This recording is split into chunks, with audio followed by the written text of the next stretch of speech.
When you look at the dragons, what do you see? It's important. What do you see? I suppose I see us. Tell me. Everyone says Targaryens are closer to gods than to men. But they say that because of our dragons. Without them, we're just like everyone else. The idea that we control the dragons is an illusion. They're a power man should never have trifled with. One that brought Valyria its doom. If we don't mind our own histories, it will do the same to us. Targaryen must understand this to be king. Or queen.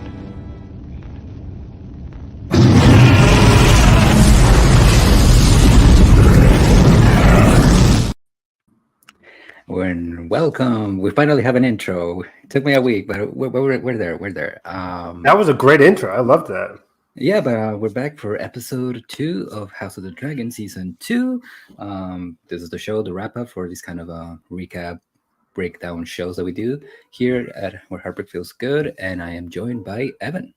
Glad to be back. This is so much fun doing this every week. I'm having so much fun with the season. We're only 2 episodes in, but we're really a quarter of the way into House of the Dragon season 2. This was Rhaenyra the Cruel, and oh my god, I loved it. I think Rhaenyra the Cruel, this episode, was one of the best episodes of the series. And we've only had there was 10 episodes of season 1, so this is episode 12, technically, 12 overall.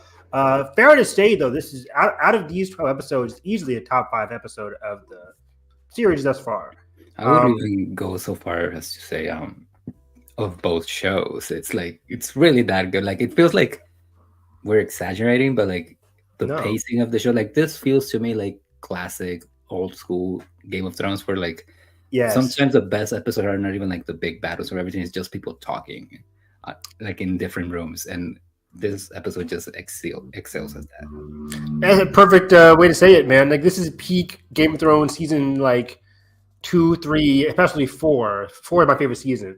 And there's so many great, just talking across King's Landing in those episodes, season 3 and season 4 of Game of Thrones. And this is peak, personal relationships are crumbling, discussions are being had that are incredibly riveting, and families are broken apart. Again, we talk about it all the time, but the beauty of this show is that it's more personal than the regular Game of Thrones.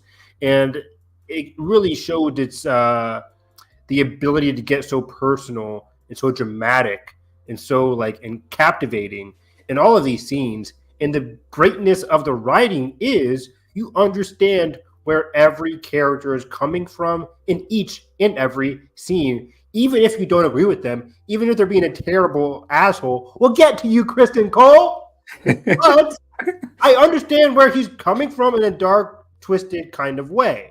I can't wait to talk about that. But it's very. I loved every freaking sequence in this episode. For me personally, Rhys Ifans, I'm butchering his name. I feel like whenever I say it, I feel like I'm butchering his name. But as Otto Hightower, my favorite character, guys, the GOAT, Otto. Fantastic. And it felt like the kind of thing where this happens a lot in TV, where a certain character / actor, they get this beautiful episode. You're like, oh, that was fantastic. Wow, what a great performance.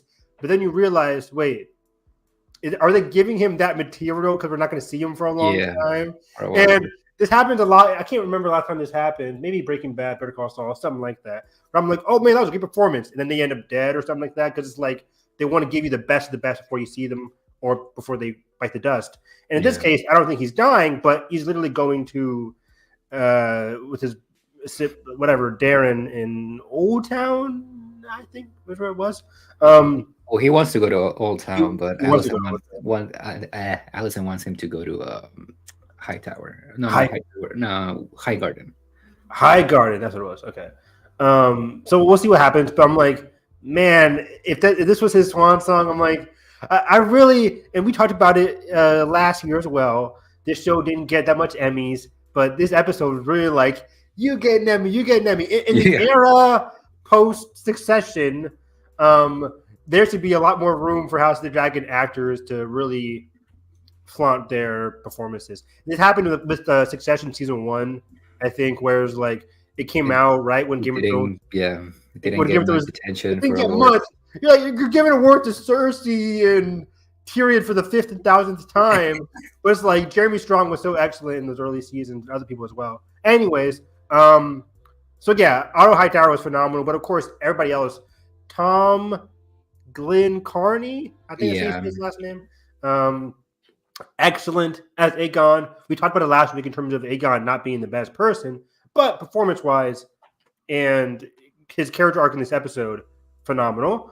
Of course, Alicent's always great. Criston Cole, Fabian is always great. And of course, on the Blacks, Matt and Emma spitting. And it's the same thing we talked about with Otto, where it's like, we're not going to see Otto again for a long time. We're going to be seeing Matt and Emma throughout the course of this series, but I think together, that might have been the last team to get together. For a while, at least. For a while. Hopefully, they come back by the end of the season. But they unleashed some dark truths, Edgar, and it was riveting to watch. I literally stood up. I was like, I didn't stand up. I was like, whoa, okay, this is peak. I'm feeling something. It was great. All right, so where do you want to start first? Let's start with King's Landing. Just like last time, I think we should start with the Greens because the Greens be messy. And I love the Greens, guys. Not because I'm a freaking rooting for them. I'm rooting for the Greens. Let's go. Olivia Cook, whatever side you're on, I'm on. Kidding. But man, this was so beautiful and so heartbreaking in a lot of ways here.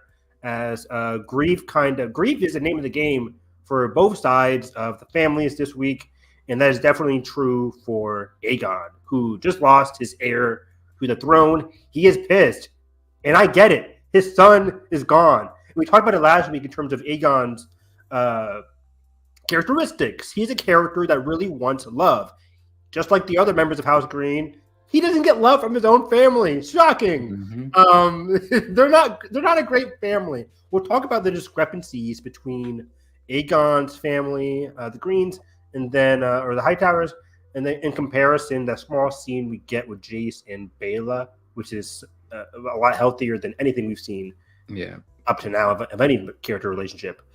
But Aegon, I thought it was so symbolic, Edgar. Aegon isn't just mad. He's smashing Viserys's Legos.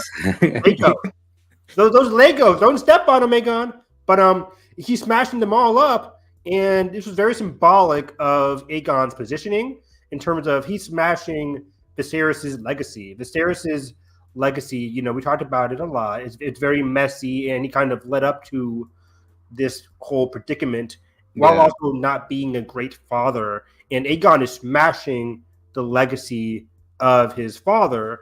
And not only that, but also I like that it's almost kind of symbolizing that his existence, he is smashing the Targaryen dynasty, because what this war essentially leads to is almost the near extension of their house. All of it because essentially he was born. Exactly, and the near existence. I mean, it was it wasn't it the motto of the Valerians, and the Valerian stronghold, and it's just he's smashing, like you said, not only his father's legacy, but the legacy of his entire family, which could be symbolic of the future, like you said, of House Targaryen and their overall legacy across the land. And this is something Aegon struggled with. Aegon didn't have that great a relationship with Viserys.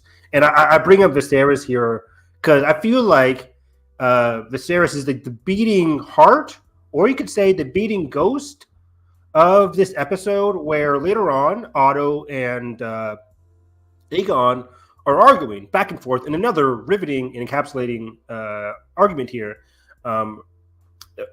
Riveting argument that kind of encapsulates the legacy of Viserys as Otto ponders the legacy of Viserys in comparison to Aegon. But Viserys is mentioned again in Daemon and Rhaenyra's argument as well. Like, again, the legacy of this powerful figure, powerful in the sense of history, but not really in the sense of the show. Like, this figure is really getting brought up in a lot of these personal arguments because of the mess that he created. Yeah. But that was just so fascinating, and we'll get to that in those arguments. But yeah, Aegon's grief here, again, the beginning of a fantastic performance across the board for Tom Glenn Carney here as Aegon, where you can really, say what you want about the character, you can really feel his grief over this person that he felt so much love towards, his living heir. And Alicent is very much like, oh, I feel so bad for Helaena and Aegon in her own quarters. But when she's talking to Aegon in the council, she's kind of like silent in a way. It kind of just echoes Otto's words. Yeah. But I also love like the contrast between like Alicent and Rhaenyra's families, like the way that they were raised, because I think one of the things that the show kind of like tries to tell us visually and through the dialogue and the character relationships is like Jace, Luke, and Joffrey, like Rhaenyra's children with Harwin, they were all born out of love because she did have a love for Harwin in a way. And Alicent with Viserys, it was just her duty. It was just like that's what she was supposed to do. And I think like also you have to put in mind that when Alicent got pregnant, she was like basically a teenager still.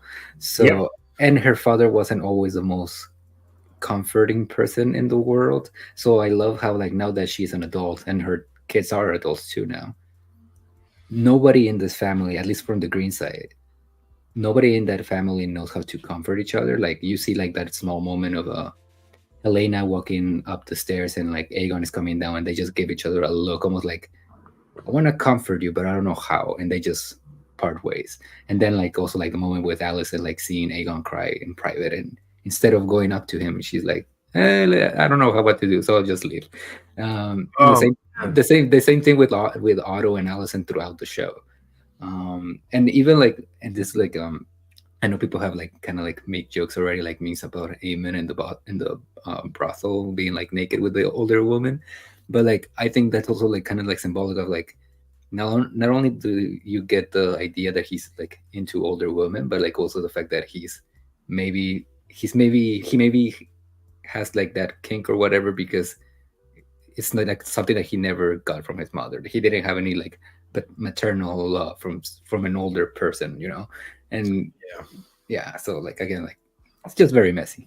Aemon is craving that mother figure that he never had. All these characters really are. Alicent is, she was striving to get control of Aegon in the last episode, but we're quickly learning here that she's failing not just as a political strategist who could possibly control Aegon. That's not happening this episode.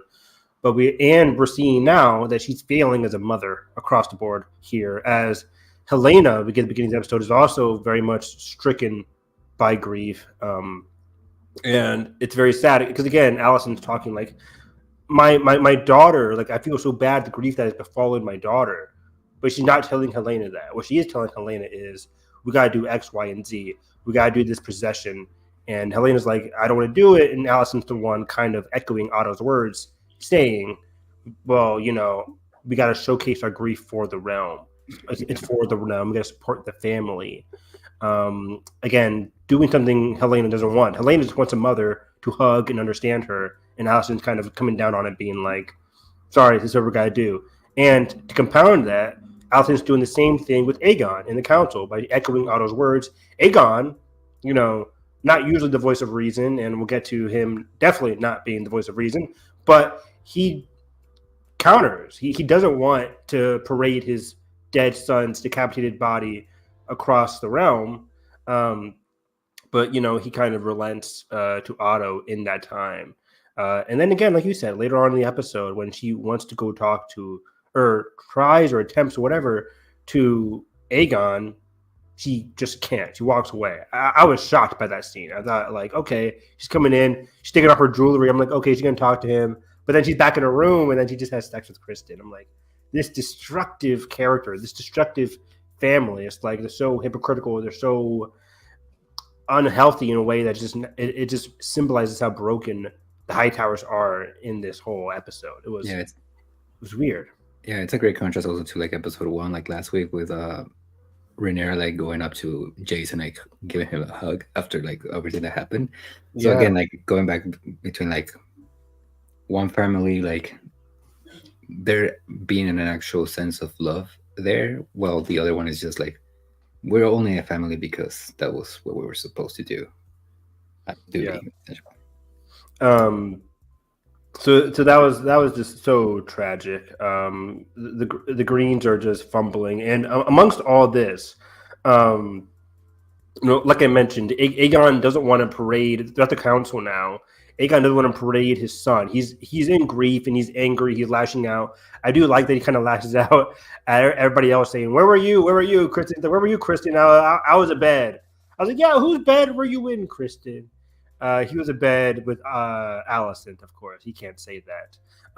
But Otto, my guy, very cold, very calculated.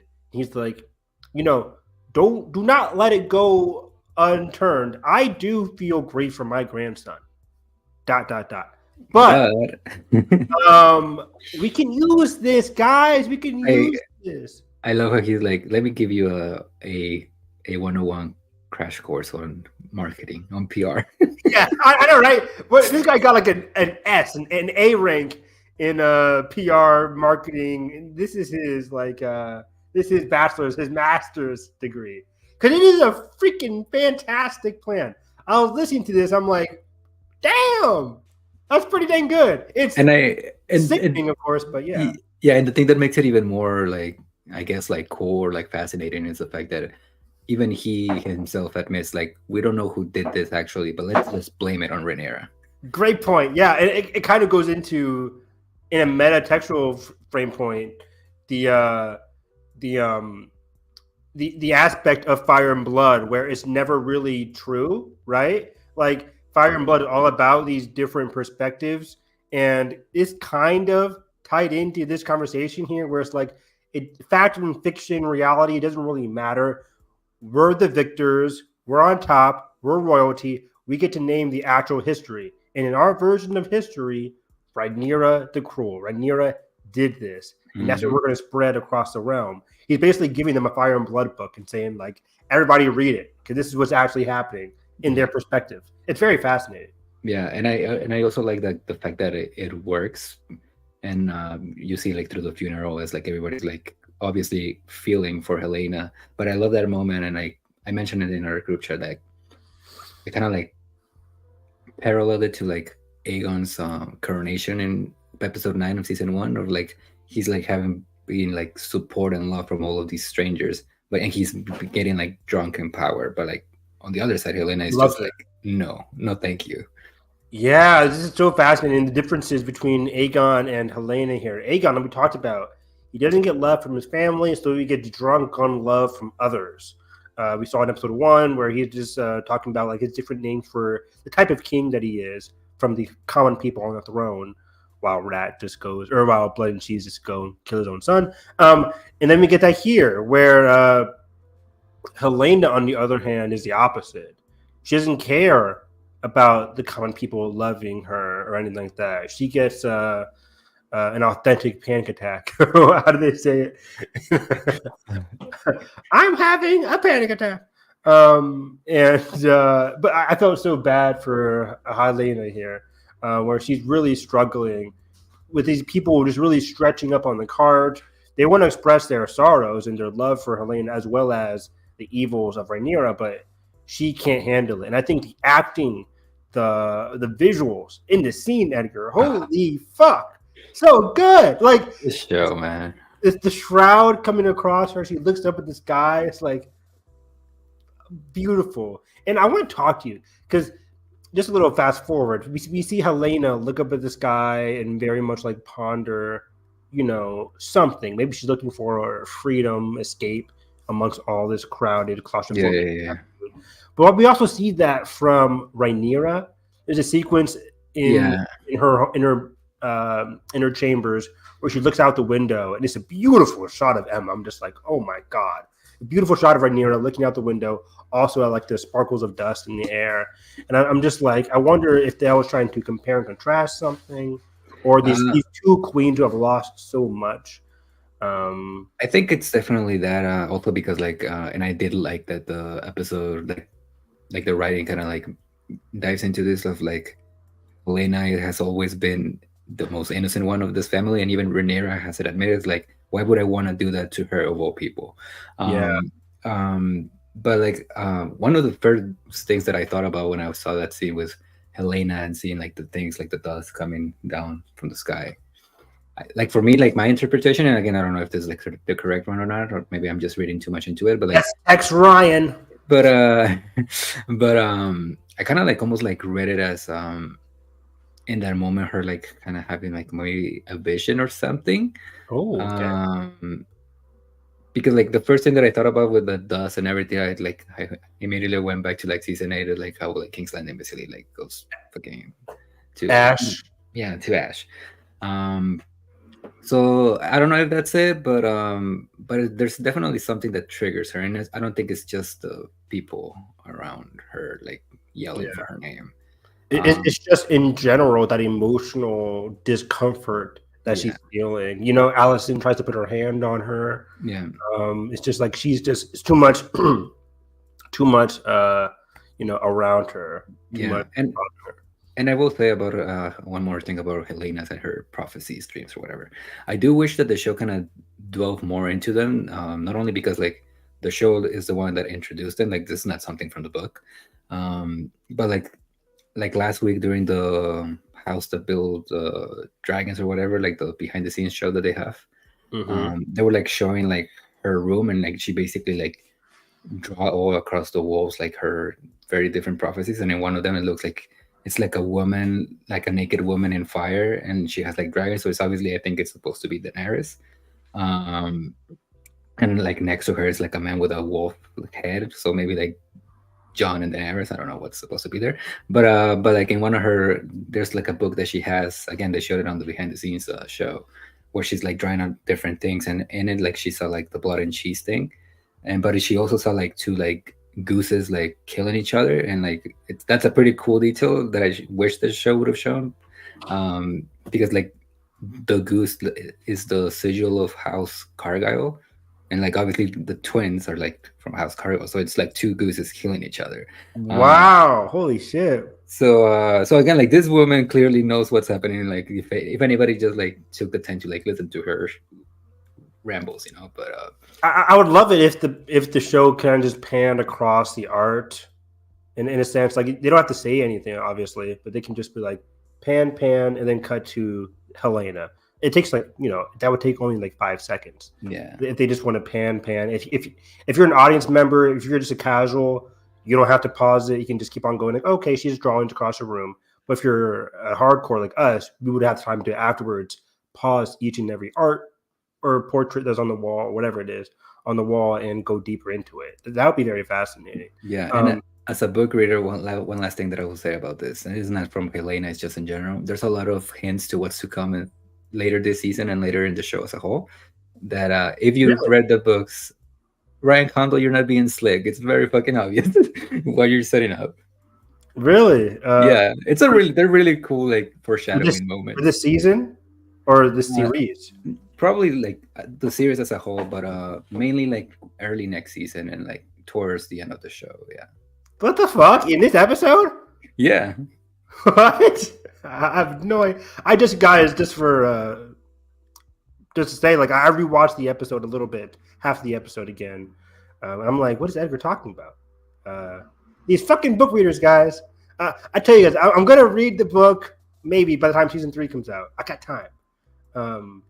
Anyways, we shall see. Now I'm curious. I'm like, what scenes? I don't want to look on Twitter though. I'll keep. Yeah, it's like also like big character moments that they're like foreshadowing. So and like the way that they're foreshadowing them is like mostly like visually. So like they don't really like if you don't know, then it's not gonna cut your eye. But like if you know, it's like, oh, you're not being slick. You're not being like subtle at all.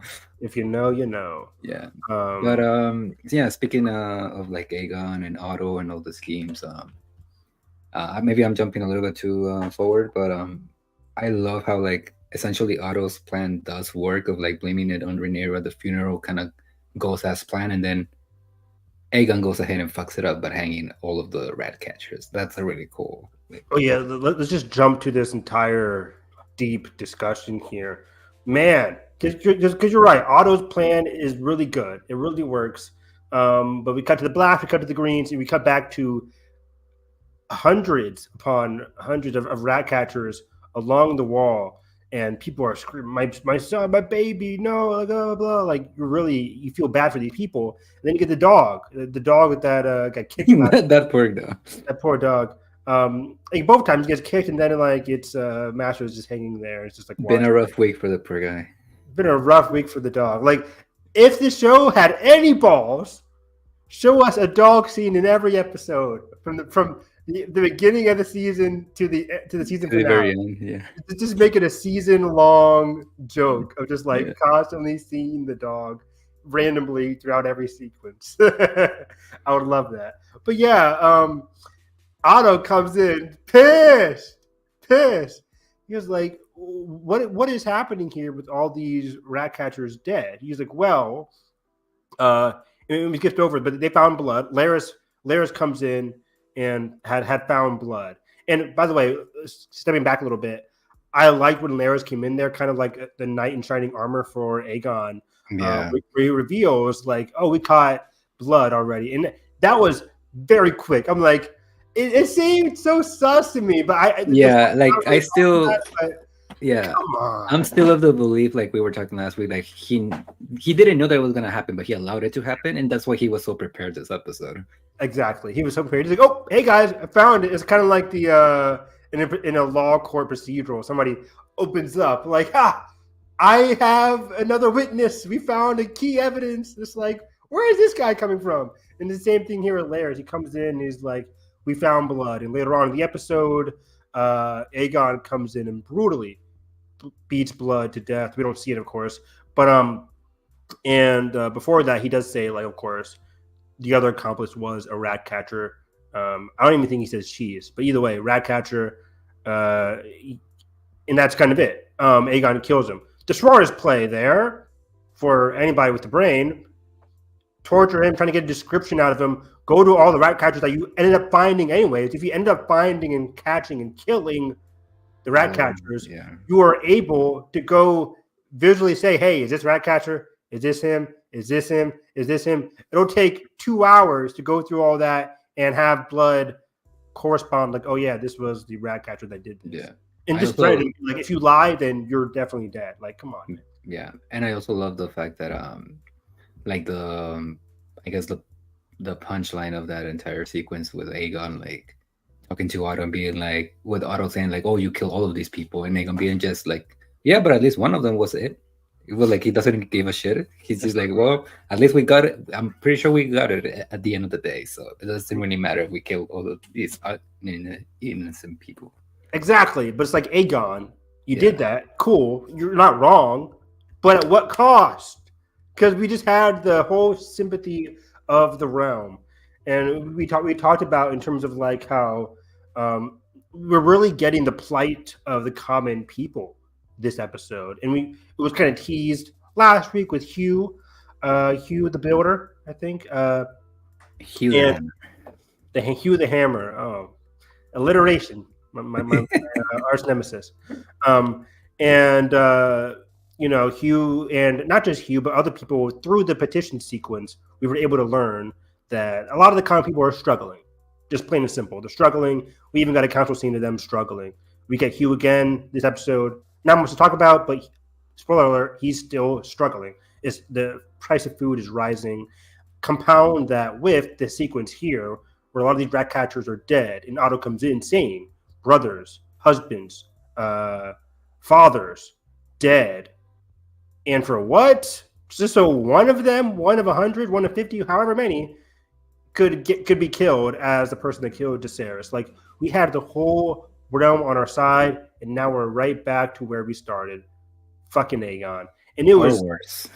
What? Or worse. Yeah, exactly. Because not only is the economy in a shit, now our image is in the shitter as well. So it's like our image, the economy, we can't catch a break. Aegon, we were so close, but his grief, his anger, his need for revenge pretty much ruined any sense of decency.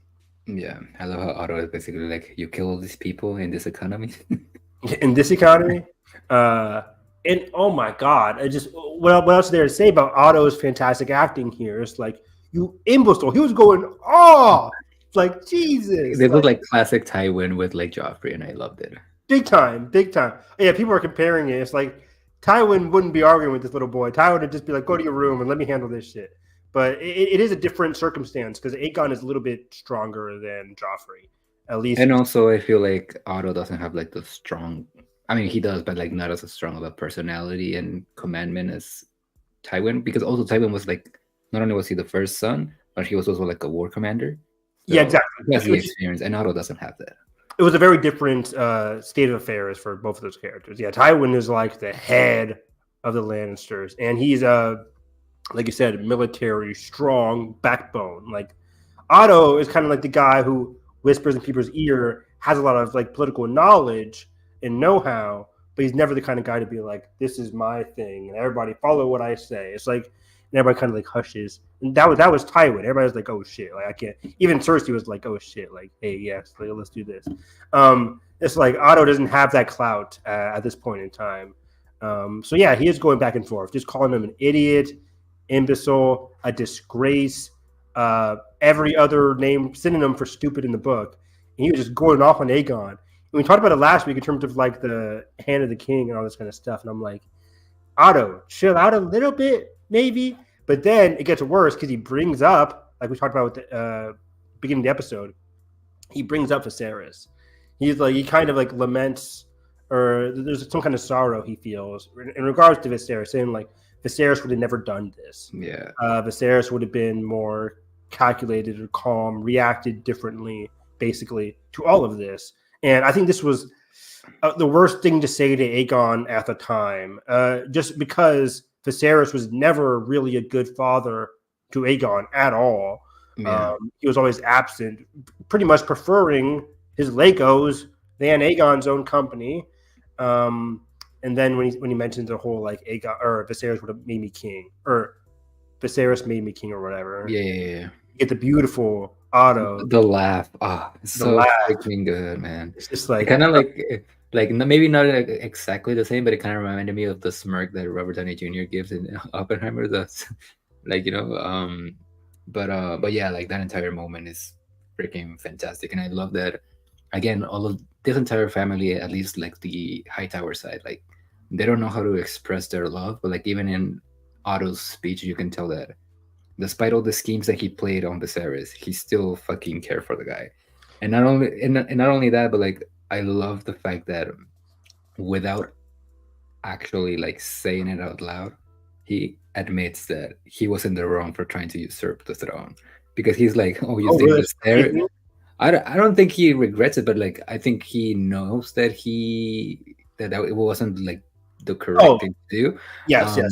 And like, because he's like, oh, you think that's what you think, that your dad made you king? I'm the one. Me and your mother are the one who made you king. But again, without saying it, but like that laugh and everything, like the mannerisms speak more than any other statement could have. Exactly. Yeah, like a lot says more than words here, and you're right. Like the whole thing was like, we talked about it last season in terms of Aegon basically becoming king by mistake in terms of the mishandling of words on Viserys' deathbed to Alicent. But even before that, they were going to usurp the throne anyways without Alicent coming in there with the what do you call it? Like the gun, like the big like, hey, this is what Viserys said. Yeah. That was definitely for Otto. That was definitely like clutch. Yeah, it definitely helped, but it was going to definitely help. But yeah, we could pretty much think like, yeah, this was going to happen regardless. They knew Viserys was on his deathbed, and when he died, regardless of what he said about Aegon, they were going to find some way to usurp the throne. And that's exactly what they did. Like, Alicent comes in there like, how long have you guys been talking about this? This seems to be having an ongoing discussion. And Edgar, where was Aegon at the time when they were having all these discussions about Aegon being king? His ass was probably in a brothel. Like, probably getting drunk and raping some people. Not great. So it's like, Otto really helped push forward this kingship onto Aegon, while Aegon is so confident, high and mighty. But what I love about this, and it's contextualized later on with Aegon in tears, crying, this is still all just a front for Aegon. He's still in grief. He's still in pain, but he's using his kingly nature and what he thinks a king should be, that revenge-seeking kind of person, a person who doesn't take shit from anybody. He's using that bravado in this whole sequence against Otto. He's not like crying to Otto. He's not saying, "Oh, you're right." No, he's fighting back with Otto. He's really lashing out against Otto, and he kind of takes his chance to, like, put his kingly power there to really establish some power by doing the one thing he can do to Otto, his own grandfather, and say, "Give me your badge," because he knows, like, deep down, probably he knows whatever Otto's saying is, like, really affecting him, but he can't really do much. But what he can do as a king is remove the hand from Otto, remove that power, take away power from other people, take away power from Otto. That's what he can do. And I think this is the perfect segue to talk about Criston Cole. Oh man, yeah, because Criston Cole, the whole time he's in the room, guys. It's really awkward because it's like going to your friend's house and their parents are arguing. And it kind of like, do I step in? Do I leave? Like, what do I do here? It's really awkward. The whole Criston Cole being in that room when Aegon and Otto are lashing out at each other was comedy. More so Otto just lashing out at Aegon. But yeah, Criston Cole is here in this room, and he's been going through it this episode, leading up to this moment. And Criston Cole played brilliantly by Fabian. Man, I can't get over how great. Serious case of projecting this episode. Serious case of projecting. If you guys don't know what projecting is, read psychology book. Where it's like he can't lash out in terms of he can't accept responsibility, and he can't express his feelings enough. So he's going to take his anger out on somebody else. He's going to blame everything that's going wrong on them. Yeah. On them, yeah. He can't project his own feelings out, so he's going to put his own feelings out onto somebody else. He's projecting his own inner feelings on someone else, and that happens a lot throughout this episode. Most notably, with I think his own failures too. But yeah, this. Yeah, real quick. Like I think before we get into him projecting, it stems from the fact that, again, we talked about it, but like Criston can't really accept what he did. He can't assume responsibility either. Like, this isn't the case of like, oh, guys, you know what? I feel so guilty inside. You can't go to like pull a Matt Murdock and Daredevil. I have sinned. He can't do that shit. He is the hand of the king. If he assumes any kind of responsibility, he will die. Plain and simple. If he assumes any kind of responsibility, if he tells anybody what he did with Alicent, he's dead. Yeah. So he logistically and emotionally can't express his true feelings. Yeah. So he really needs an outlet for that. And yeah. And I think it's also a fact that if he was willing to accept it, it would be also him accepting that he's been a hypocrite all of these years, because he's been doing exactly what Rhaenyra proposed him to do, but he just like got butthurt about it. He was like, "No, I don't want to do that," and then he just ended up doing the same thing anyway with just somebody else. So Alicent, exactly. So emotionally, he can't accept responsibility, and yeah, he'd be called a hypocrite, and he would die if he had to. And he can't even talk to Alicent about it. There's a scene where Alicent's getting ready to take a bath, and she's like, "Did you tell anybody?" He was like, "No." And like he can't. What did he say? He's like, "I can't accept absolution," something like that. It's like there's no absolution. There's no finality to what he's done. He's done the biggest sin, and Alicent might be the person he can only talk to about this. The other part of the equation, but even Alicent is like not capable of talking over. Like we've discussed, they're like incapable of comforting each other. Exactly. It's just oof. So what did Criston do? If he can't comfort himself with Alicent, he can't really talk about with anybody else who will die. We call it a hypocrite. So what does he do, Edgar? Puts it on somebody else. And manipulate people, because like him sending Eric to Dragonstone to do what he does later in the episode is him just, manipulating some poor guy into doing something that I think deep down Criston Cole wants to do himself, but he knows it's a suicide mission, so he's not gonna do it. 100%. He knows this is a suicide mission, and if Eric goes down there to kill Rhaenyra, he could probably lay it off as like, "Hey, this guy was the real person responsible for not being there that night when Viserys died. Why else would he go to Dragonstone?" In that kind of way, to kind of, again, push the blame there, create a scapegoat. And also not only manipulate Eric, but also in a way kind of plant the seeds on Aegon's head of like, oh, you should kill because I think that's what it's implied of, like killing the rat catchers and like that entire like. Oh, you think that was Criston Cole's plan as well? Yeah, and well, maybe not his directly, but like I can picture Aegon and Criston Cole having a conversation about it, and Cole being like, "Oh yeah, you should do that," because like again, he's a very violent man. Like we've seen it since like episode 5 in season 1 when he kills Joffrey at a wedding. So extremely violent man, and this is the person that's going to be Hand of the King. Like, not great. And he's assigning Eric this position. This whole scene just got me filled with just so much anger. It's like he's a horrible boss, right? It's like this is a person who's extremely volatile and bad at his job. Right? He is having sex before just guarding the floor, and it was just outrageous how he's just like your cleanliness, you're dirtying your robes here. It's like, oh, I'll clean it. I clean it now. It's like, again, it's because he feels like he's dirtying his role. He's dirtying his livelihood. He's lashing it all out at Eric. It would just, and then bringing up the fact that his brother left. It's like, oh man, he's like, don't you know I feel bad about my own brother leaving? Like it haunts me too. But Criston doesn't care. He's using that as leverage to kind of push Eric to do what he wants. Once again, manipulating him. So it was awful to watch, and everybody watching was like, oh God, this is a suicide mission. Poor Eric. And yeah, this is a great example of, as well as we get to the council chambers, when he removes Otto from Hand of the King and assigns it to Criston. If this is how Criston's going to be Hand of the King in terms of just echoing what Aegon is saying, for one, and two, being a horrible boss as the Kingsguard, telling his men to do all these crazy actions. If this is what happens as Hand of the King, the realm is ruined.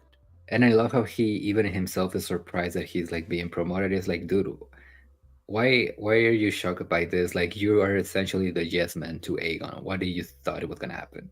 Yeah, he's just sitting there like, oh, like this escalated super quickly. He didn't utter a word, or he didn't utter a couple or any major points in the whole Otto and Aegon argument. He just kind of sits there most of the time. And yeah, he gets assigned Hand of the King, and he's stunned. But also, he's not going to discount it. I was shocked because I thought like the episodes were leading towards Larys becoming Hand, especially when Larys frees blood and gives Aegon all this valuable intel. There's a moment where Larys is really like questioning Otto in episode 1. So I'm like, oh, is Larys going to be like unintentionally become Hand of the King? But no, he gives it to Criston, which is probably even worse, because Criston is a guy fueled by battle, by fighting. Again, this is one of the rare instances where the common man in Criston elevated himself through blood, through battles, through fighting, through what he's good at, which is fighting. And through Rhaenyra, if we're honest. And what? And through Rhaenyra. Rhaenyra. Yeah, like Rhaenyra. Yeah, they went through so many other people. Rhaenyra's like, I want that guy because he was cute. And he was a good fighter. But yeah, so it's just like, through the help of Rhaenyra, who he now hates, which is who he now assigned somebody to kill. God, it is so messy. And I also like how like the whole Criston Cole role so far this season kind of echoes also Aemon and also Daemon in the sense that they're eager to get that blank check, and now he has it. Yeah, he has his blank check, and now we talked about it last week where where Aemond and Criston were talking about like, man, Alicent is doing all this backhanded stuff. Like, we really want to go to war, but like Aegon's kind of a mess. Aegon now assigned Criston this role. Aemon's, not doing the best, but like when Aemon gets back, it's just gonna be like, oh, things are changed. So he's gonna have Aemon on the council along with Criston, two people who want war. Aegon just lost his only son. He wants war. This episode is all about grief. I think next time it's gonna be okay. Grief's over. We're angry. Let's pack it out. Otto's not here to challenge us anymore by saying like, hold up, we don't have to do it this way. Boom. And what's Alicent going to be doing besides, hey, don't do this? No. It's like she can't do much. So it's going to be all three of these idiots really wanting action, and I think that's what we're going to get next week. But yeah, it was a chilling moment all around as Criston's. And I loved his empty expression. I wrote in my notes here. I loved his empty expression earlier when he's in the children's bedroom looking at the blood on the pillows.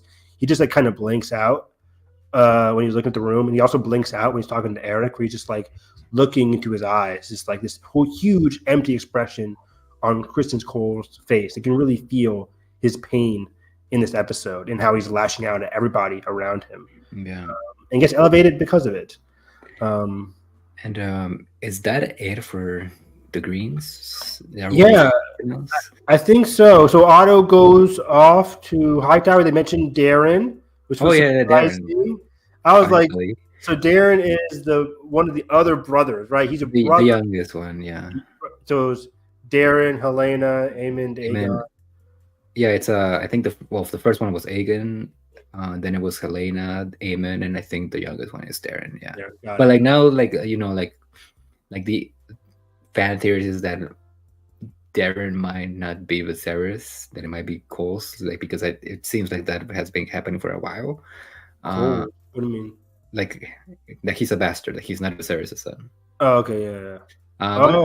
But I don't know how I feel about that theory. I guess we'll have to wait and see about that. But I did find it. If you see Darren and he's like a mixed guy, I'm like, yeah. No, but but what I find it funny and interesting is that when Otto mentions Darren to Alicent, like, oh, I'm gonna go see Darren at Old Town or whatever. She's like, oh, why don't you go to High Garden instead? I'm like, what are you hiding?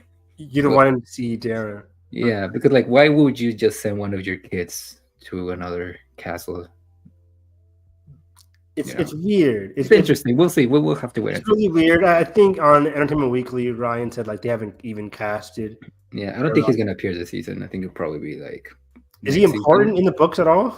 Yeah, he is, but like in the show, even though like he's like part of the family, like from like he's like present in a lot of the events that we saw in season 1, but like he doesn't really play a pivotal role until like the second half of the war. So it makes sense that he would make his official appearance in season 3. I don't think he's gonna be in season 2. How many parts of the war are there?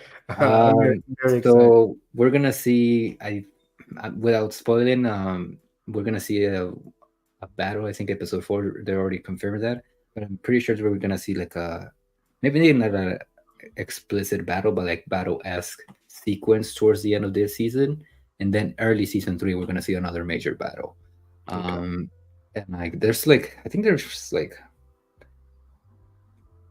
like from season 3 onwards, like maybe like 2 or 3 major ones. That's crazy. But yeah, I'm just trying to like, because I haven't read the book and I looked it up in a while, like reread it. That's fine. Yeah. But yeah, I think that's like 2 or 3 more, and like also like I don't know how it's gonna work in terms of like timeline wise in the show, because like the war, if I remember correctly, in Fire and Blood, it lasts like 2 years. So I don't think it's gonna last the 2 years in this, but I don't know. We'll see. They're gonna shrink the fuck out of that. Yeah. Yeah.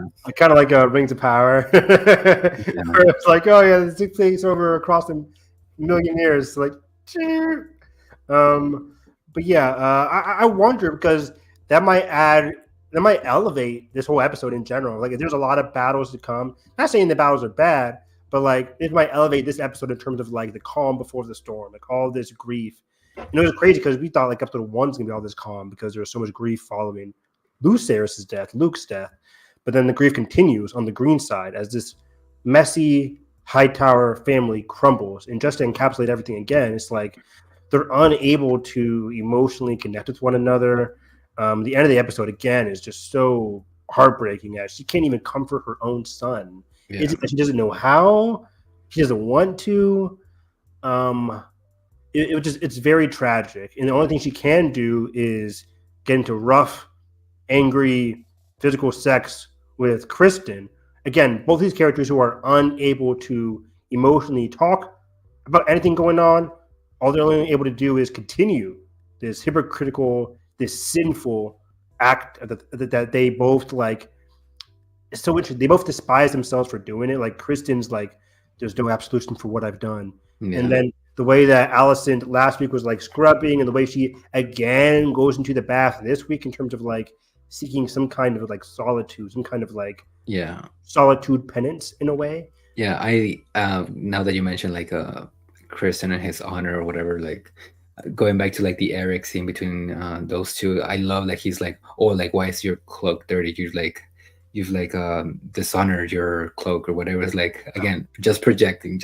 Like this guy just literally got it dirty because he was actually doing his job at the funeral.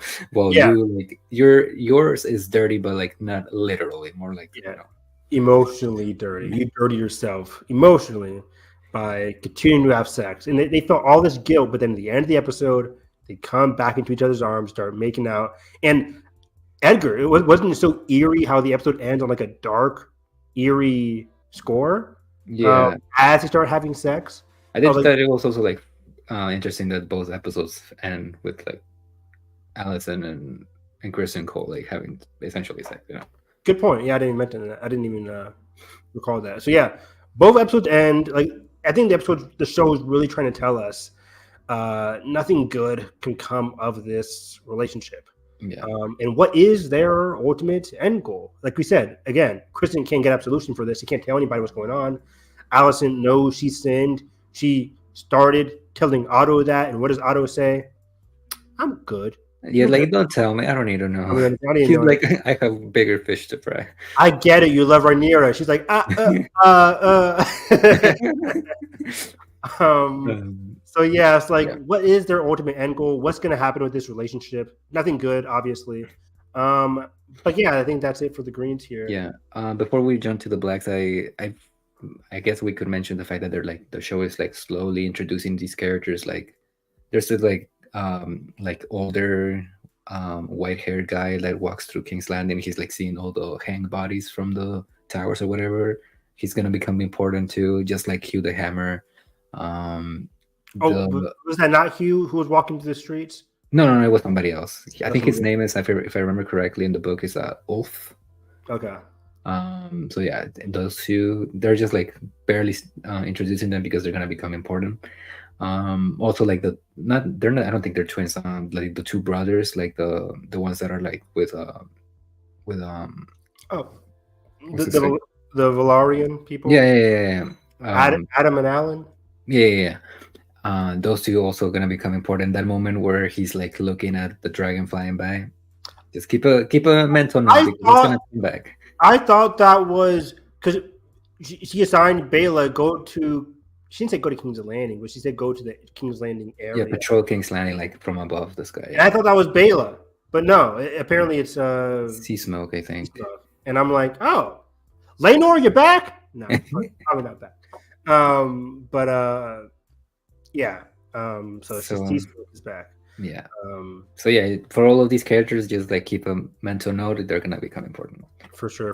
But that kind of brings up the cause again. I think outside of the Greens being messy internally, once again externally, it's there's this whole plight of the common people that they're all struggling while the Greens are crumbling, and I think that's definitely going to play a future part. Just as a non-book reader, I'm like, they're teeing up all this stuff, and Otto keeps being like, we gotta think about the people. Like we want to get them on our side here, guys.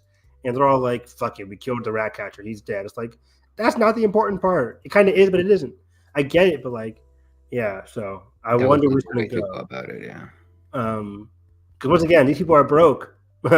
I'm very curious to see how where that's going to go. Are we gonna get another like riot on our hands? And if Aegon, like Aegon and Criston controlling a riot, controlling ill will of the people, it's like, how do they counter that with besides what they know best? Yeah, I do wonder because like in the trailers they kept teasing this scene of like Alicent and Helena running through King's Landing, That's what I keep thinking of too. being Like chased by like the small folk, it seems. So either it was like an alternative take of the funeral, or it's like a completely different scene later on. But yeah, that's why I keep thinking about it. Is there going to be a riot?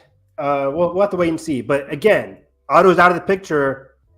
Aegon and Criston, time to step up. But they're not. They're not going to. That's gonna be interesting. So yeah, and real quick again with the Adam and Alan conversation, I kind of liked that as well.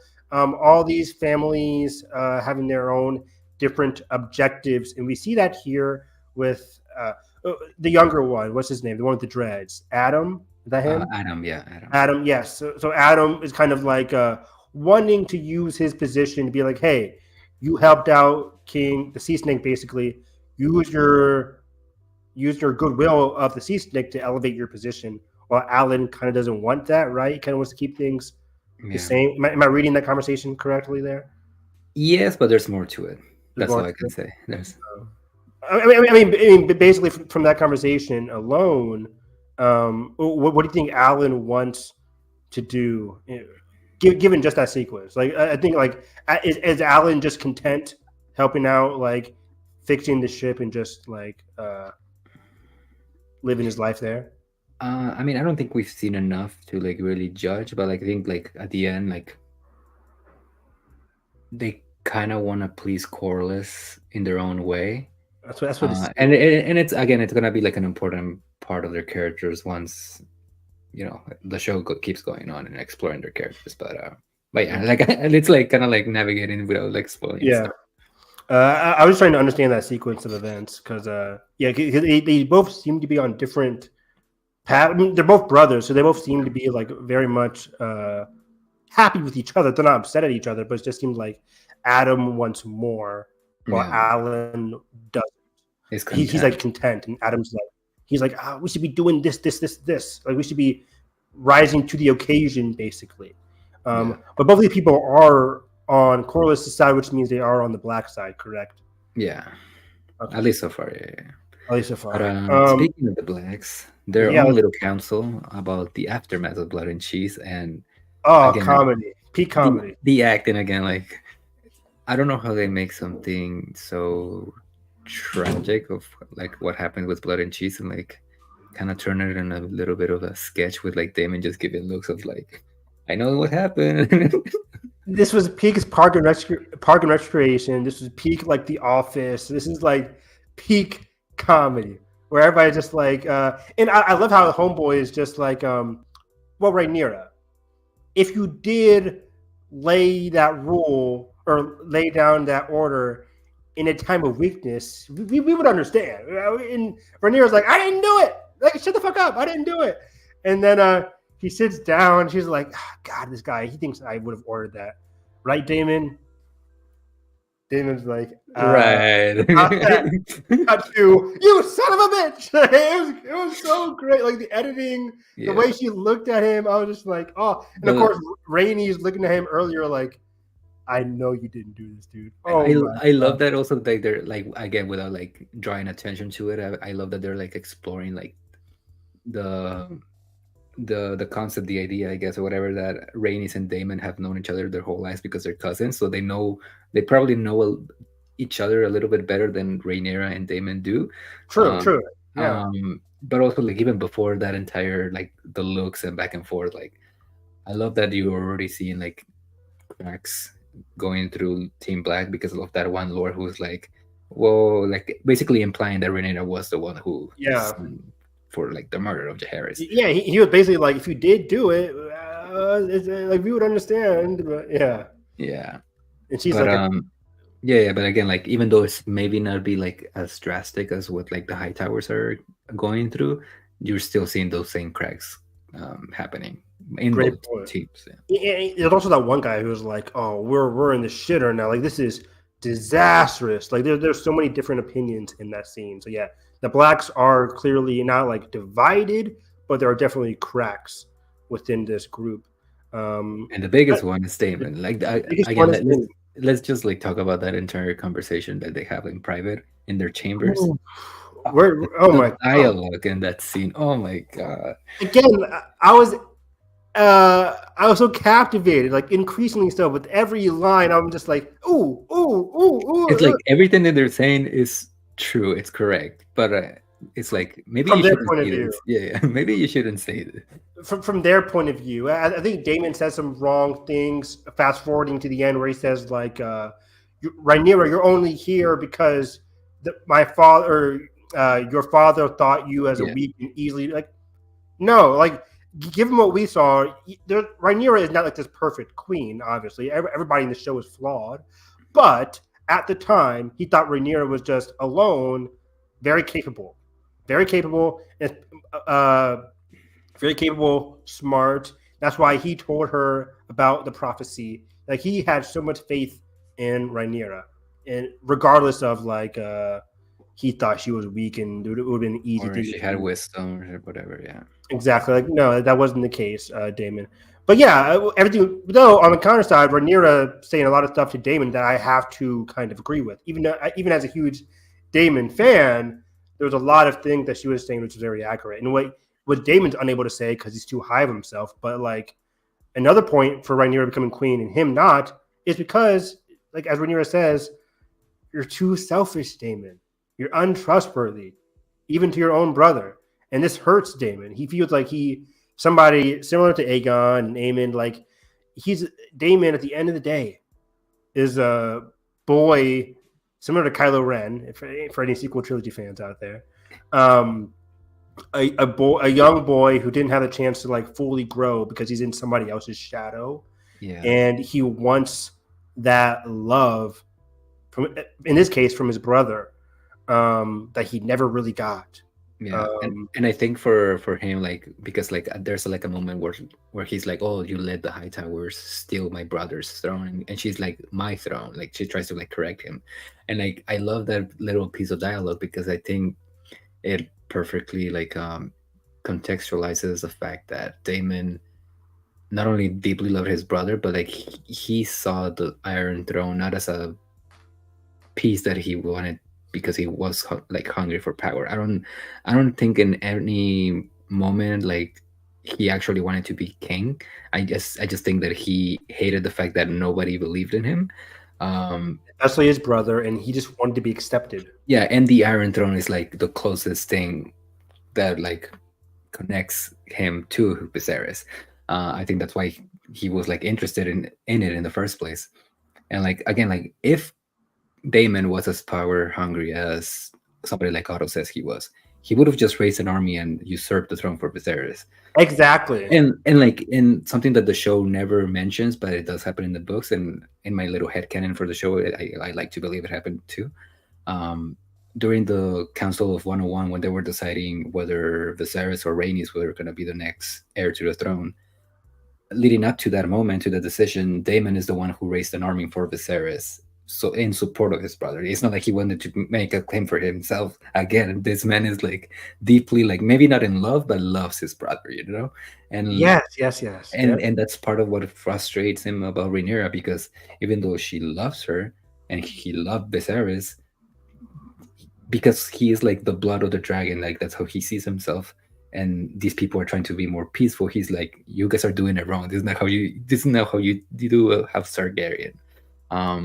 It's just like that level of frustration of like, you guys are just too fucking weak. You don't have it to win the game.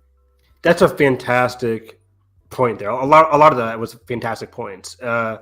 Again, doubling down, he maybe a part of him does want the Iron Throne, but a big, larger part of him just wants that love, wants that acceptance. And like you said, the Iron Throne was symbolic of that. And he loved his brother. He wanted acceptance. He wanted love. He wanted unity with his brother. And of course, he did that, unfortunately, to himself in his own Daemon way, through violence, through, like you said, the blood of the Targaryens, through violence, through all the stuff. He deemed his brother to be too weak to see through that, as he always criticized his brother's allegiance to Otto. And now he criticizes Rhaenyra's lack of agency. Of commitment to like, oh, you have to spill blood in order to win this game, and you're not willing to do it. Exactly, which could be, a truthful flaw for Rhaenyra. There is a good thing about being calm, and kind of Otto kind of takes that route too, where it's like, we don't have to spill blood if we don't have to. That was kind of Otto's main game plan in this episode, not spilling blood, but still winning by pronouncing this Rhaenyra the Cruel narrative. On a similar vein, Rhaenyra doesn't want to have to spill blood. She doesn't want to have to be seen as this crazy, vengeful ruler. It would have been very easy to send Baela, Jace, Daemon to go against King's Landing, fight him dragon to dragon. She could have done that. Maybe Daemon wanted that. But it's like she took the more backseat approach, did it more calmly. And even though Daemon loves her, he does not like this approach. So when she comes at him, and he doesn't assume responsibility, first of all, he was like, it was a mistake. This guy is incapable of assuming. Kind of like Criston Cole, but at least in a more likable way. Because we like a more likable way, for sure. Because he's not projecting against anybody. He's just not assuming responsibility. He's just keeping it to himself. He's not lashing it out at any unwilling person. He's just keeping it to himself. And he's just like, no. But if I did. So what? So what? And Rhaenyra's like, you selfish. Because he said he's so nonchalant about this, what makes it all the more angry for Rhaenyra. Because him being nonchalant about this, Rhaenyra has to be thinking like, this is damaging me. And that mean he does not care about me? Does that mean he doesn't love me? And then she's like, I married this guy who is toxic and maybe doesn't love me. Maybe he just wanted the throne all along. Is he just using me in this marriage? And I can see where she's going. Yeah, but I also love the fact that I do think that Daemon, I do think they do still, part of them at least, still do love each other in their own different ways, of course. But this relationship is definitely toxic and not great for either. Yeah, and I also love like how like Daemon fires back at that point of like, was I not the guy that placed the crown on your head when Eric brought it? Because again, he's right. Like both of them are making points that are like technically correct, but yes, it's just very messy. It's like exactly. It's exactly how you would picture a married couple fighting. For sure, right? Where like people started quoting Marriage Story, where it's like all these, and the memes aside, it's one of the best scenes ever because like Adam and Scarlett are again unleashing these harsh truths, and from their perspectives, they're right, but they get triggered by certain things. When Scarlett brings up Adam's father, and he's like, "I am not my father." It's very similar to this sequence where she brings up Viserys, and it's like we just all talked about. Viserys is a very sore subject for Daemon. He loves his brother. His brother's dead, and he feels like before Viserys died, he can never accomplish that love and acceptance that he won from Viserys. Yeah. That's still like a gaping wound in his heart, and that's when he just blows up at her. Yeah, and you also have to remember that up to this point, because of how like episode 10 of season 1 plays out, when Rhaenys comes in and brings the news of Viserys' death, the first thing that Daemon says is like, "Oh, they poisoned my brother." It's not like, "Oh, he died of natural causes." He still thinks that they killed him. Yeah, like he assumes the worst. Yeah, very paranoid people over here. Everybody. So yeah, I wrote down some notes here. Like what she said, "Did you really love me? Did you really love me, or was this a chance for you to get closer to the throne you never had?" And it was just like, oh my God. And again, this is what Rhaenyra is saying, because this is what she believes. This is what she's been hearing from everybody. Similar to what Sea Snake says to Rhaenys in another scene. It's like, oh, Daemon might be wanting the throne. Because that's a rumor. That's the picture of Daemon that everybody has, that he just wants the throne. But again, that's not really the case, like we just said. And also, I love this entire scene. Like, I love how it addresses things from episode 10 in season 1 that people find problems with, of like, for example, like Daemon not being there for Rhaenyra while she was like having the miscarriage, and she brings it up. Good point. Again, where were you? Yeah, where were you? Like, you were over there trying to plan a war that I didn't want to start while our child was. Well, I was like wrapping my child, like our child, like after she died. Yeah, and again, like you mentioned, this was Daemon being loyal to Rhaenyra in this sequence. She's in labor, she's miscarriages, right? But he feels like this is what he should do. He should be aggressive. He should be stalwart husband who's continuing the war front or continuing to make plans while she's incapable of doing so. He feels like he's helping her in his own way. Meanwhile, Rhaenyra just wants a loving husband to be there at her lowest. And Daemon doesn't really recognize that. But again, he's super loyal.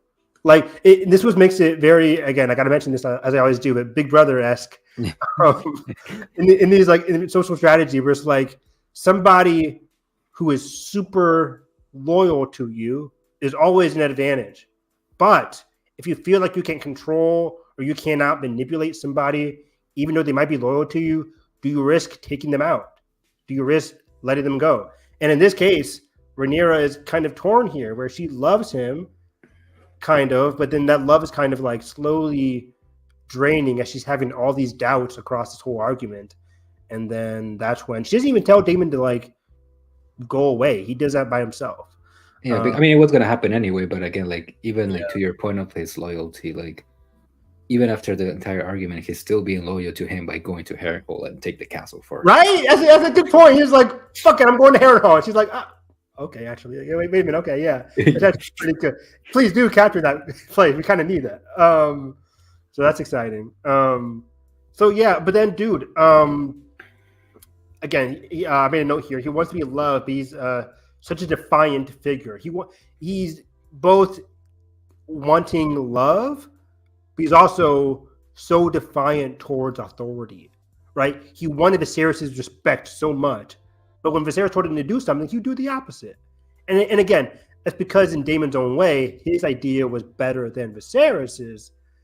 But similar to Viserys, Rhaenyra is also experiencing, if you love me so much, why would I tell you to do something, you do the opposite, or you do something worse, and you make my position feel worse in general. And that's why Viserys was so upset with him last season when he made all these mistakes, and he had to get kicked out. And then Rhaenyra is over here in the same position where Daemon's making all these mistakes, but again, Daemon doesn't feel like he's doing that. He feels like he's just doing something right for her.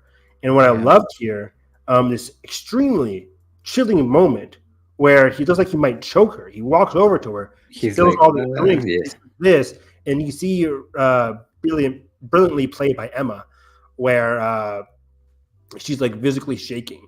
Because we did see her get choked in the season finale of last season, and that's like the only one we saw. It might have happened other times as well. You don't really know. But it's a chilling moment, and his hand kind of twitches up towards her neck, and Daemon's resentment is just like.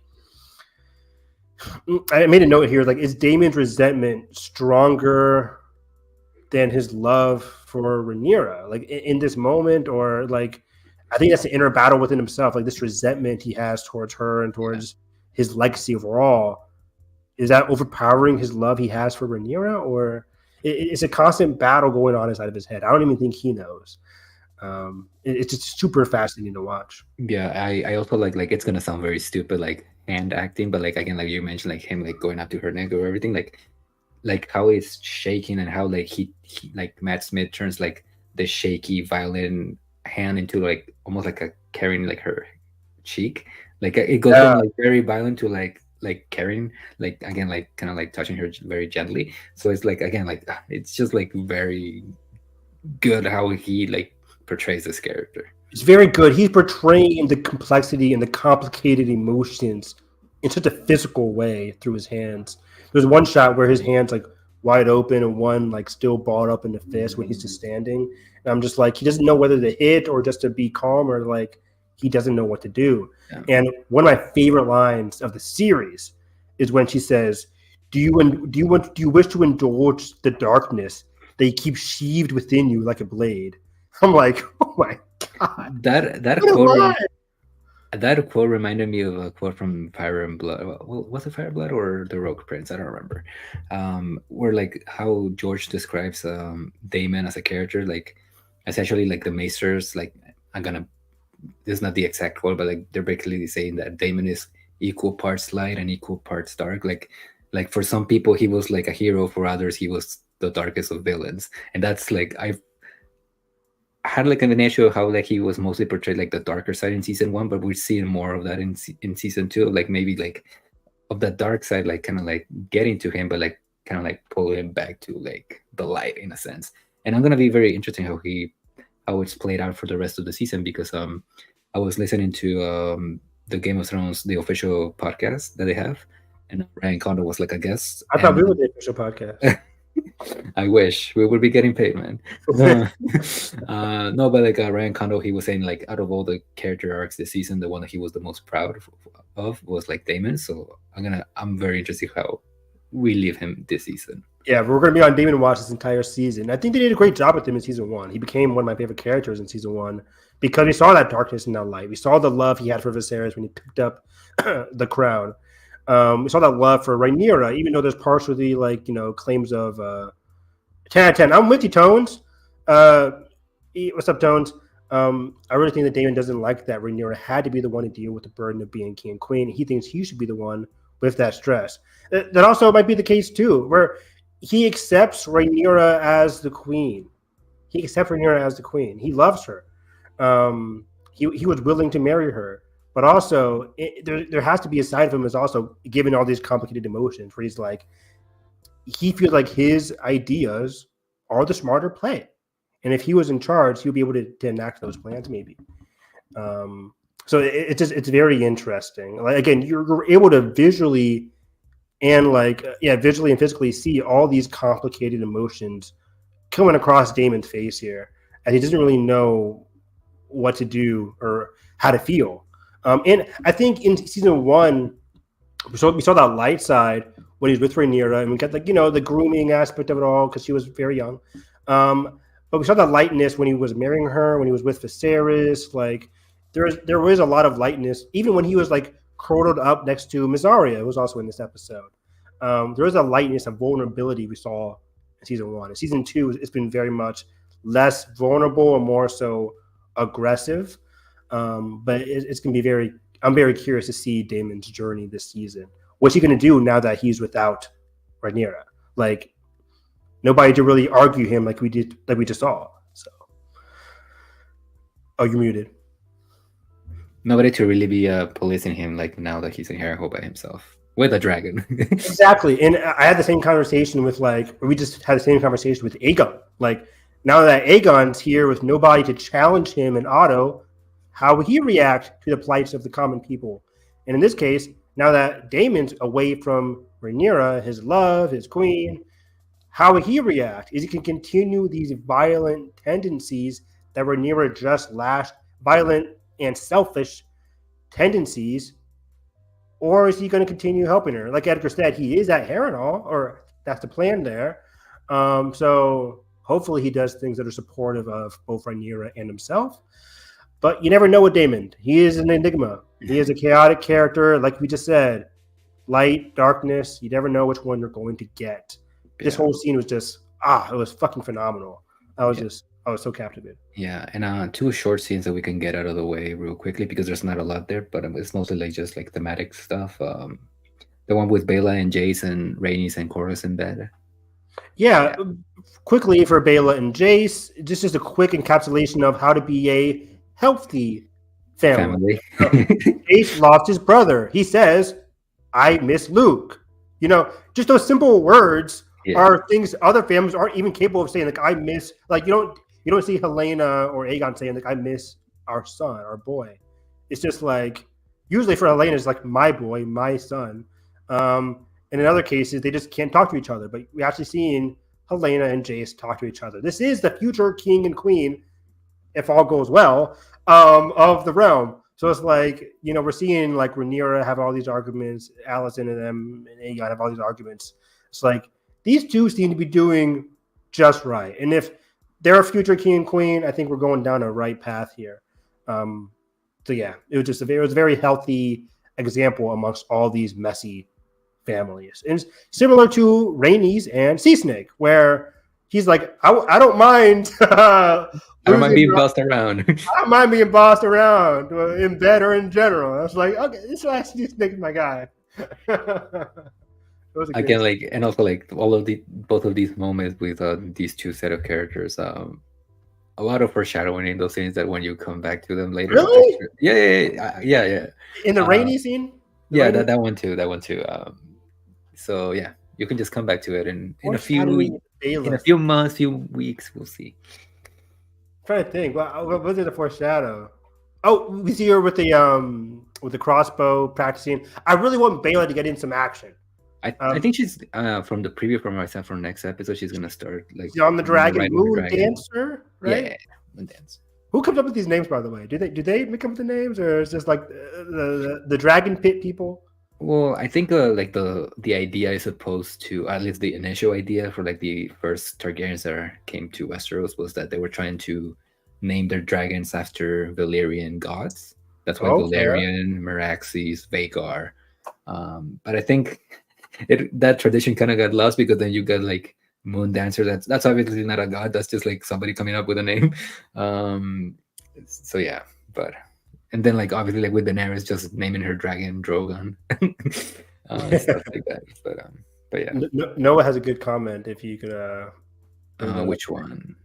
You see Aegon was trying to do better after he saw the people change his name, after blood and cheese, all that changed. Yeah, he was really trying to do better, but now he doesn't even care. He's only caring about his own emotions. And then dropping by to say I'm getting some kind of dragon stuff. Aegon was really, really pissed. That was pretty funny. Not great there from Aegon. But again, Tom was so good in this episode. So good. I mean, that crying scene really caught me off guard. Yeah, that was great. But yeah, and getting to the third act of this episode to close things out. Miss Arya and Rhaenyra, a dynamic I did not see coming, but guys, I'm eating it up. It was so good. It was really good here, as Miss Arya is somebody who was taken advantage of by Daemon, but also, as I mentioned last week, she exhibited her own power against Daemon. She did a lot of things behind Daemon's back that he still has no idea about in terms of the whole usurping the throne, the whole throne catastrophe, and the whole spilling secrets. Like maybe she was the one to talk about how he went out in the brothel with Rhaenyra when they were younger, like all that kind of stuff. So it's but in general, Rhaenyra and Miss Arya both have these complicated, to say the least, relationships with Daemon, and you can see Rhaenyra once she realized who that was. Yeah, love how it took her like a minute. I was like, where do I know you from? Fuck. It's like whenever you go to a party and you're just like, hey, you, and they're like, hey, Evan. It's like, I don't know your name, but you know it's really awkward. Like I had college parties flashbacks. But anyways, once he figured out who it was, you could really get a sense of like, not camaraderie. There's still like a wall that Rhaenyra feels towards like a mutual understanding because of their connection to Daemon. Yeah, exactly. There's a wall, but there's a mutual understanding. The gate's open basically, and she later comes back and says like, "I'm willing to let you go, really to follow the laws of the Targaryen family here, or the ways of the Targaryen family. I'm gonna be upholding our our vows," and lets her leave. And I loved it when she's just walking and she just turned around like. Eric immediately is like, wait, I just saw you inside. What are you doing over here? And I paused it because I was like, this is fantastic character work. Because like Miss Arya, while Rhaenyra is kind of like really giving Miss Arya like this olive branch in a way, but it's also kind of like it's in between trust and mistrust. It's like they don't know how to feel about each other.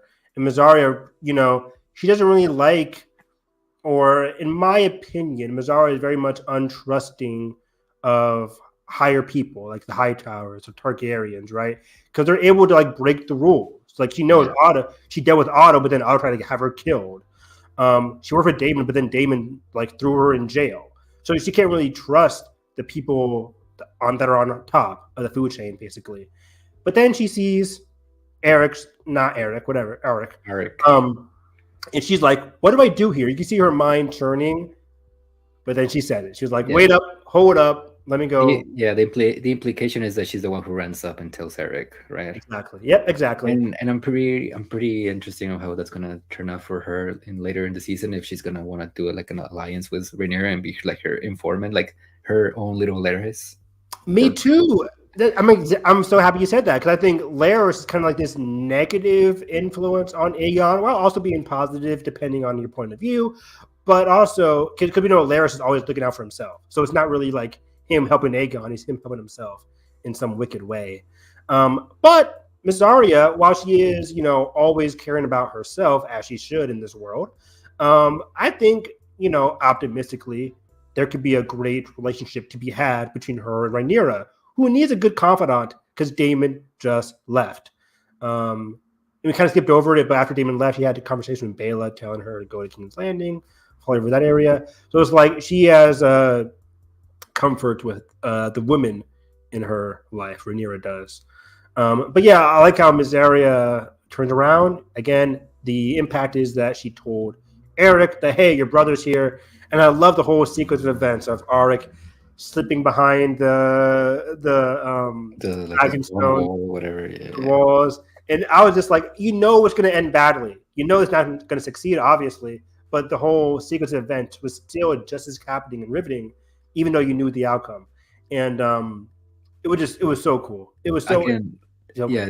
This is one of the best things that I love about this universe, book shows. The fact that they make you care so much about side characters that you barely technically met. You've only seen these guys for like total of what, 3-4 episodes between episode 9 and what is it? It's episode 8, 9, and 10, and then now these two. So we've only met them for like 5 episodes, and they've barely gotten any screen time. But like what we've seen on them, like there's something there. Like you feel for these characters, and when we come to like the actual duel between these two, like it's incredible. And again, like I was telling you and like our friends, like using their duel to contextualize the fact that this is gonna end badly for everybody because it's a family war. It's a civil war. It's a civil war between kin. It's not gonna end well. It's gonna hurt really, really bad. As you hear in all the trailers, all the marketing, this is a personal show, a familial show, clash between families, and that was summed up very well with the whole Eric and Arwick twin brother fight. I couldn't even tell who was who at one point, minus the whole leg slash moment. It kept up that mystery, but also that frantic nature of like Rhaenyra in the background, not knowing where to go. Homeboy comes in, it's like, which one's which? Or like fighting, they can't even answer, and it's like, oh my god, what's happening here? But at the same time, you feel so bad for the twins. So many complicated emotions across the board in that scene. But like you said, it ends tragically, which is going to be the name of the game for this series in general. We know it ends tragically. Like, is there any winners by the time Game of Thrones happens? We know there's one Targaryen left. So this doesn't end well for the Targaryen dynasty between the Hightowers, and the Targaryens here. So it was a very sad state of affairs. And our guy, Eric, wins. He says, your grace. But then he commits seppuku, basically. Kills himself. I felt so bad. As a twin brother myself, I'm like, I can't imagine, even if he's on the other side, having to kill your own brother. You came into this world together, basically. It's like echoing that iconic line from Game of Thrones of like, what is it? What is love in the face of duty? Like that entire of like choosing between which one to pick. Like, is love more important than duty? And like again, we see that in here with the sequence. The whole series. Yeah, and I also love like if we finally see this like in live action, because like even if I remember correctly from like the main story of Game of Thrones, like in the histories they keep coming back to this story of the twins of the knights fighting each other because of like having to pick sides of like the blacks or the greens, and like it's like a story that people keep telling each other of like how tragic it was. So again, so there's like even like how like they make songs about events in history. That this is one of them. I don't think we've actually seen like a song either in the books or the show, but again, it's like this is supposed to be like a very iconic moment in history. And I hear that it was different in the books too. This whole how the fight played out. A little bit, but not entirely. Okay. Yeah, but it's essentially ends the same with like both of them dying. Like both of them like were like fighting and crying at the same time. Like basically killing each other. So yeah. And I like how Rhaenyra buries them both together. She had the gall to do that, even though one tried to kill her. Yeah. She buries both of the brothers together. Aegon wouldn't have not done that. Aegon wouldn't have done that, that's for sure. And again, sharing the differences between Aegon and Rhaenyra. I think episode 1 and episode 2, they're structured so well, showing both sides of the family, going over similar stuff in terms of grief and loyalty, but going about it in different ways. Aegon feels like he can't trust Otto. Rhaenyra feels like she can't trust Daemon. Both of them are gone. And it's very interesting. Do you see when Viserys was crying in episode 1, Rhaenyra hugged him and they cried together. But when Aegon was crying, Alicent looked at him almost like he was weak. Yeah, that was a phenomenal performance from Olivia Cook. Where, again, you don't know what she's thinking in that moment. I don't think it's so much weakness. It's just that she doesn't know how to comfort her own children. She doesn't know. She's just like, she backs off. There's a wall there. She backs off and goes to have angry sex. And it's like, you can't even hug your own boy. Like, oh man, after he just lost his own son, and she can't comfort him. It's so sad. And in the meantime, we get that beautiful Viserys and Rhaenyra scene in episode 1 that I still just love so much. The voice crack, so good. So yeah, that's where the episode ends, and I'm super excited for episode 3. Again, the main thing was that we see Baela on Moondancer in these grassy plains, fighting, flying her dragon. Is she going to eat some people? Are things going to get crazy? I'm excited. I cannot wait to see. This season has been so good. Again, only 8 episodes this season in contrast to 10. So we are 1/4 of the way to the end, but we'll be here every week to talk about all the craziness. We'll be on our Daemon watch to see what he's doing. We'll be on our Alicent watch to see what she's up to. And I can't wait. All these fascinating characters going through fascinating character arcs. We might not like what they're doing, but we can track it and we can have fun discussing it. That's about it. You guys can find me on Twitter at Harris EV9. We'll be back here next Monday talking House of the Dragon episode 3. But also, it is the Acolyte Eve. The Acolyte comes out tomorrow. Super excited. We got day last week. I'm pretty sure tomorrow's episode is going to be called Night, and we're losing some people, guys. I hope Soul is going to be good, but we'll have to wait and see. I'm very excited. So I'll be talking about Acolyte on Hyperspace Hype on Friday or Saturday this week. Also, we are continuing over on Nathan's channel, My Cup of Tea. We're going to be doing a commentary on X-Men Apocalypse. We're watching all these X-Men movies in the lead up to Deadpool and Wolverine. Peak mid. We'll have to wait and see. Yeah, it wasn't that good from what I can remember. So, but we've been having so much fun. We watched Fantastic Four 2015 last week, and that was comedy. I saw a clip pulled from that. The finale, the final scene. Yeah, the ending was good. So we have to wait and see. So yeah, follow me to make sure you're up to date with all my podcasts. Yeah, and you can find this podcast as WHFG Podcast on Instagram and Twitter. You can find me at ATGRTEG on Instagram, Twitter, Letterboxd, all the good stuff. You can find some of my written work at Loud and Clear Reviews on the Cinema Spot. Last week I wrote a little something about Helena's choice and the whole blood and cheese of it all. So if you want to check that out, you can check it out at Loud and Clear Reviews. And yeah, we'll be back in a week from now to discuss episode 3. So until then, we'll see you.